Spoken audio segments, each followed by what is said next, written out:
Hi, everyone. It's Rebecca. I just wanted to take a few minutes to share some thoughts that have been circling in my head over the past couple of days as we all get ready to move into Yom Kippur this evening. When I think about Yom Kippur, I always first think of my dad. My dad loved Yom Kippur, and some of you who knew my dad know that about him. It was his favorite Jewish holiday, which is a strange thing to say. Not many people, I would guess, would say that Yom Kippur was their favorite Jewish holiday. But he loved the day. He glowed from the evening of Kol Nidre to the end of Ne'ilah. And I think he drew joy from the immersion of the day in the prayers, in the time with community in synagogue, and in the purity and the singular focus on something spiritual without any distraction. He just had this almost beatific look on his face the whole day. And he would end, when we would finish Ne'ilah and blow the shofar, he would always say that he was on a spiritual high, unlike any he had experienced in other days. So on this day that we normally think of as a heavy and somber day, I always think of my dad glowing with joy. And actually, we find that idea in the Machzor. Tonight, when we get ready to say Kol Nidre, there's a verse that we recite together as a community several times in preparation before we enter into Kol Nidre. And it's a verse from Psalms. And it says, Or zarua la tzadik ul'yishrei lev simcha. Light is sown for the righteous, and for the upright of heart there is gladness. So it seems like a strange thing to start Yom Kippur with this focus on light and joy and gladness. It seems, again, counterintuitive to the way that we normally think about the heavy weight of this day. But we have a text in the Mishnah in Ta'anit 4:8 that says, Rabban Shimon ben Gamliel said there were no days as joyous for the Jewish people as the 15th of Av and Yom Kippur. So we have this teaching that reminds us that this is actually supposed to be the most joyous day in our calendar. And I think we often forget that, or we don't tap into that joy. And this year in particular, it has been lacking normal joy. It has been a year, we all know, that has been filled with so much sorrow, more than in any recent memory for our community. And the weight of the violence and the loss and the suffering and pain is unrelenting, truly unrelenting. Every morning it seems like there's a new source for sadness and despair. So as much as we want to think about this idea of Yom Kippur as being the most joyous, we are also carrying the sorrow and the pain and the suffering that it's unclear when that will end and when we can see the light at the end of that tunnel. But I can say, and I know I'm not alone in this, that one of the sources of enduring strength and comfort over the past year has been community, coming together, being in connection, in relationship with each other. It has been life-saving.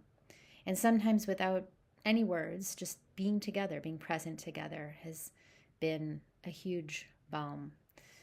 And on Yom Kippur, we're together. We don't mark Yom Kippur alone. We come together. And many of the words in our machzorim, in our prayers, are in plural. We stand together, we pray together, and we remind ourselves that we are not alone, which is really important. And at the refrain of the Yom Kippur service, the prayer that repeats again and again is the vidui, the confessional, where we beat our chests and we say Ashamnu, Bagadnu, Gazalnu, right? We go through the litany of missteps we may have made in the past year. And these too are said in the plural.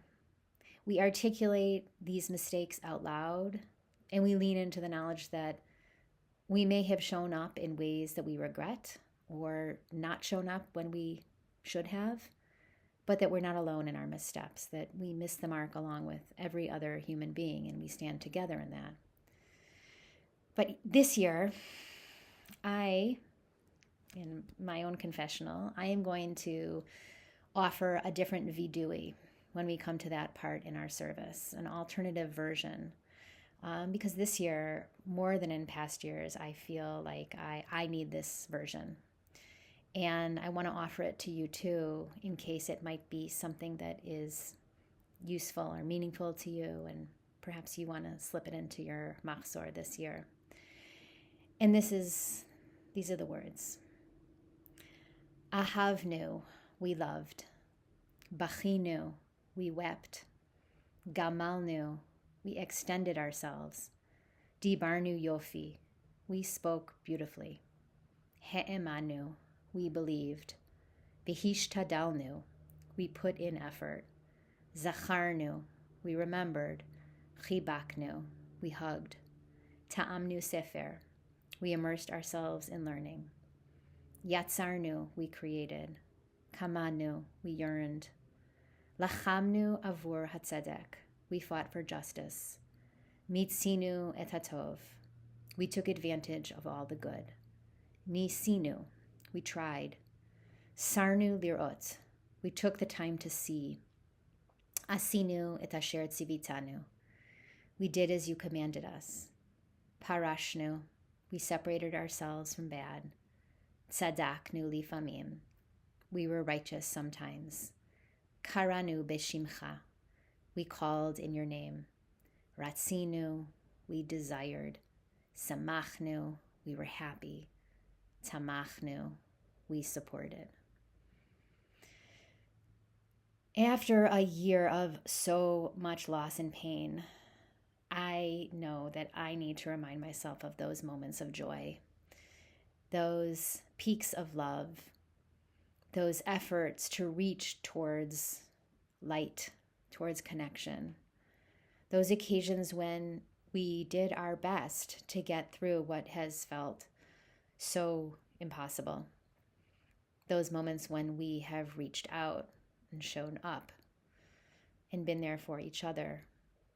Because this year, so many of these small acts felt so challenging, and it felt like the world was conspiring against all our efforts to reach for joy and light.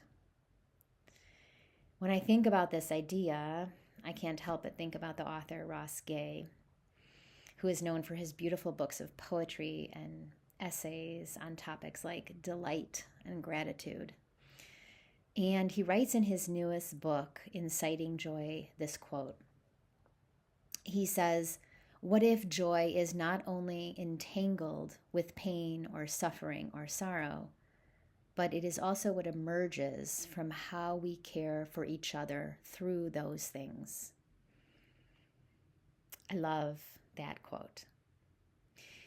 Because I think, especially right now, we need to use joy to make it through the sorrow. And Ross Gay is reminding us that the way to joy is not to ignore the pain or the suffering or the sorrow, but it's to move through it and reach out to each other.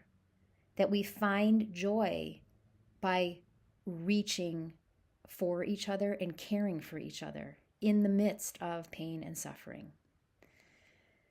So this year, when I say Yizkor, and I remember my father, I will honor his memory and the absolute joy on his face on this day every year.